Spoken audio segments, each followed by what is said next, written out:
Happy Valentine's டே எல்லாருக்கும் எப்படி போச்சு? எங்களுக்கு வந்து ஒவ்வொரு வருஷமும் சூப்பராக போகும். என் ஹஸ்பண்ட் எப்படின்னா, நான் இதை வந்து பெருசாக கொண்டாட மாட்டேன்.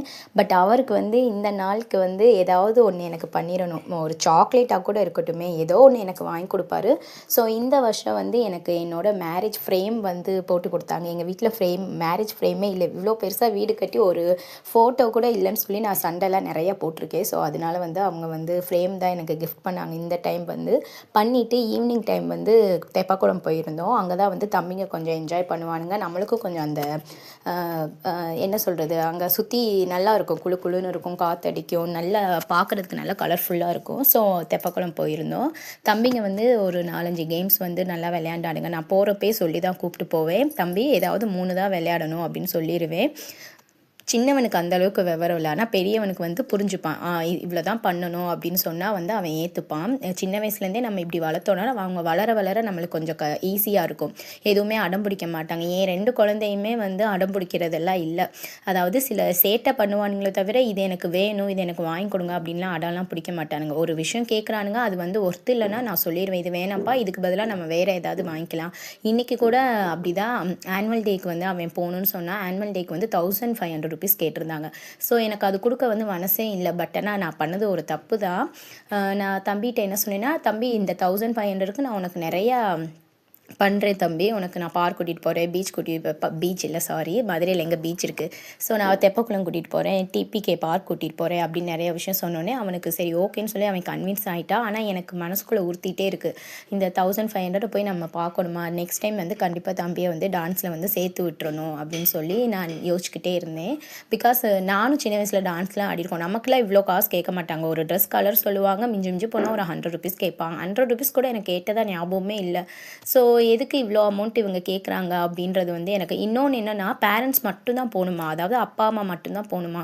நாங்கள்லாம் எல்லாரையுமே கூட்டிகிட்டு போய், இப்போ எங்கள் அம்மாவே டான்ஸ் ஆடுறான், தம்பி டான்ஸ் ஆடுறான்னு சொன்னால் எங்கள் அம்மா வரணும்னு ஆசைப்படுவாங்க. எப்படி நம்ம அவங்கள கூப்பிட்டு போகாமல் இருக்க முடியும்? 1500 கொடுத்துட்டு அவங்க என்ன நம்மளுக்கு டீ காஃபி எதுவுமே அவங்க நம்மளுக்கு தரமாட்டாங்க. நம்ம தான் தண்ணி முதற்கொண்டு எடுத்துகிட்டு போகிறோம். பட் உட்கார கூட ஒரு சேர் அரேஞ்ச் பண்ண மாட்டாங்களான்றது ஒரு கடுப்பில் வந்து நான் சேர்த்து விடலை தம்பியை. பட் அது வந்து சாரி, தம்பியை வந்து நெக்ஸ்ட் டைம் வந்து நான் சேர்த்து விடணும்னு இருக்கேன். ஏன்னா வந்து அவன் சொல்லிட்டே இருந்தான் வந்து, இந்த மாதிரி என் ஃப்ரெண்ட்ஸ் எல்லாம், அவனுக்கு என்னென்னா டான்ஸ் ஆடலன்னு அவனுக்கு கவலை இல்லை, ஃப்ரெண்ட்ஸ் எல்லாமே கட்டடிச்சுட்டு ப்ராக்டிஸ் போகிறாங்கல்ல, அது அவனுக்கு பிடிச்சிருக்கு. நம்மளுக்குமே அப்படி தானே, அந்த வயசில் வந்து டான்ஸ்க்கு நம்ம சேர்ந்தோன்னா எப்படா ஸ்கூலுக்கு போவோம், நம்ம திருப்பி டான்ஸ் ஆடுறதுக்கு போவோம். ஏன்னா 1 வீக் நம்ம ப்ராக்டிஸ் தான் பண்ணிகிட்ருப்போம். சரி ஓகே, குழந்தை அதுக்கு ஆசைப்படுறான் போல், நம்ம வந்து நெக்ஸ்ட் டைம் கண்டிப்பாக அவனை டான்ஸ் சேர்த்து விடணும்னு சொல்லி நான் வந்து நினச்சிருக்கேன். தெப்பக்குளத்தில் வந்து அப்படியே ரவுண்ட் அடிக்கும்போது என்னென்ன சாப்பிட்டோன்னா, ஃபஸ்ட்டு வந்து இந்த ஃப்ரூட் சாலட் சாப்பிட்டோம், எல்லாம் மிக்சடு ஃப்ரூட்ஸாக கொடுப்பாங்களோ அது சாப்பிட்டோம். அதுக்கப்புறம் வந்து ஐஸ்கிரீம் சாப்பிட்டோம். அதுக்கப்புறம் வந்து லாஸ்ட்டாக வந்து வெஜ் ஃப்ரைட் ரைஸ் சாப்பிட்டோம். நம்ம மாசி விரதம்ன்றனால வெஜ்ஜில் தான் சாப்பிட்டோம். இந்த அமுல் ஐஸ்கிரீம் சூப்பராக இருந்துச்சு. வெனிலா ஃப்ளேவர், ஓரியோ, அதுக்கப்புறம் வந்து பிளாக் கரண்ட் இதெல்லாம் இருந்துச்சு. பட்டர்ஸ்காட்ச் வந்து காலி ஆயிடுச்சு. நான் பட்டர்ஸ்காட்ச் தான் கேட்டேன், பட்டர்ஸ்காட்ச் காலி ஆயிடுச்சுன்னு சொல்லி அப்புறமா வெண்ணிலா எனக்கு பிடிக்கும், சரி வெண்ணிலா வாங்கி சாப்பிட்டேன்.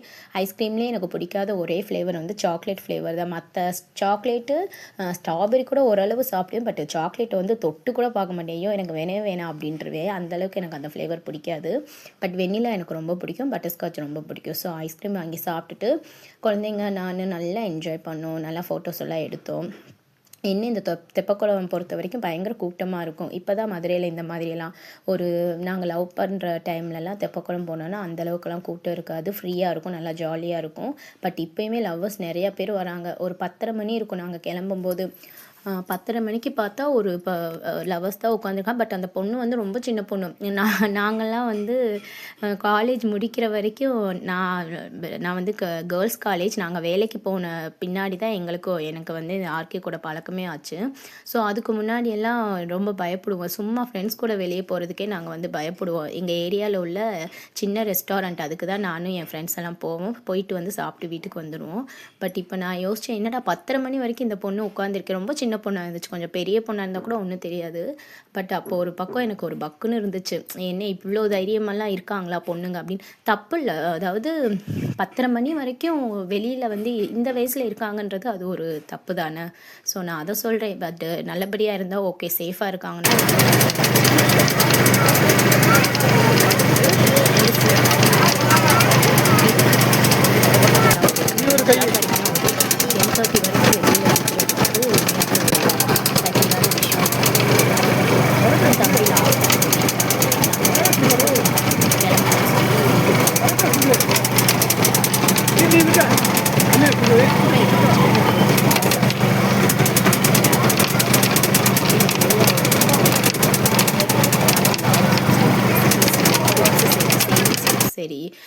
லைஃப்பை எப்படி லீட் பண்ணலாம், எப்படி சக்ஸஸ்ஃபுல் ஆகலான்ற நிறைய ஸ்டோரிஸ் வந்து நான் போக போக சொல்லிகிட்டே இருப்பேன்.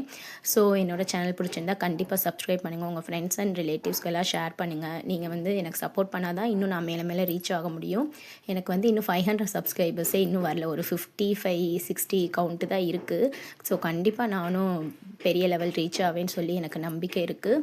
அதுக்கு ஒரே ஒரு விஷயம், நீங்கள் எல்லாருமே எனக்கு சப்போர்ட் பண்ணணும், என்னோடய வீடியோஸ் பார்க்கணும். அவ்வளோதான். இதே மாதிரி ஒரு நெக்ஸ்ட் vlogல நான் சந்திக்கிறேன். Thank you, by.